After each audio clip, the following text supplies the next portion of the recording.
Assalamualaikum warahmatullahi wabarakatuh. Perkenalkan, nama saya Al-Hasmi Imam Zulkaisi, NPM 23410124. Di sini saya akan menjelaskan materi tentang emosi dan komunikasi. Dalam mata kuliah komunikasi interpersonal, emosi dan komunikasi adalah dua aspek yang sangat penting, yang saling terkait, dan ada beberapa poin penting yang biasanya dibahas dalam materi ini. Yang pertama, biasanya ada definisi daripada emosi sendiri. Yang kedua, ada peran daripada emosi. Yang ketiga, ada ekspresi emosi. Yang keempat, ada mengelola emosi. Yang kelima, ada komunikasi yang emosional. Dan yang keenam, ada konflik dan emosi. Dan kemudian yang ketujuh dan yang terakhir adalah empati. Kemudian saya akan bahas dari satu persatu dari beberapa hal yang tadi sering dibahas di materi komunikasi interpersonal dalam dalam komunikasi dan juga emosi. Yang pertama tadi adalah definisi emosi. Emosi adalah sebuah respon psikologis terhadap rangsangan internal maupun eksternal yang terjadi pada individu. Emosi melibatkan perasaan intens seperti kegembiraan, kesedihan, rasa takut, kemudian amarah, dan juga rasa cinta. Kemudian yang berikutnya adalah peran daripada emosi dalam komunikasi. Emosi mempengaruhi bagaimana seorang berkomunikasi. Misalnya, seorang yang sedang marah mungkin cenderung akan lebih agresif dalam berkomunikasi.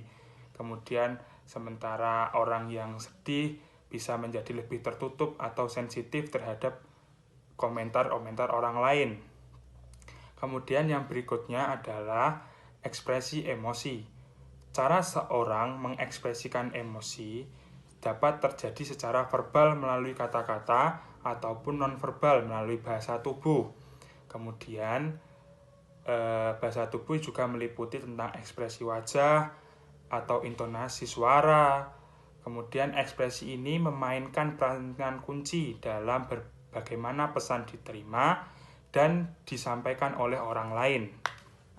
Kemudian ada kemampuan untuk mengelola emosi.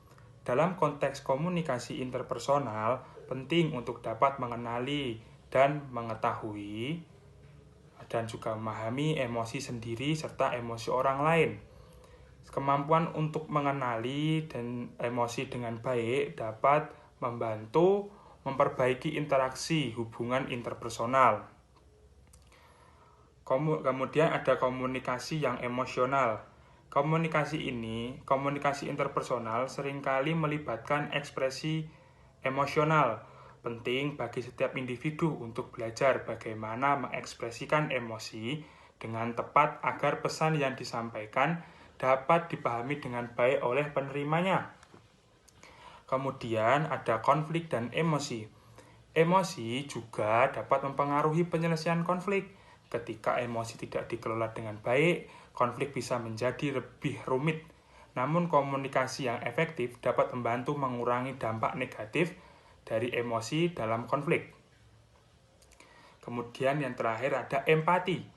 Salah satu aspek dari pentingnya komunikasi interpersonal adalah kemampuan untuk merasakan dan memahami emosi orang lain, yang disebut dengan empati. Empati membantu membangun hubungan yang lebih dalam dan saling pengertian.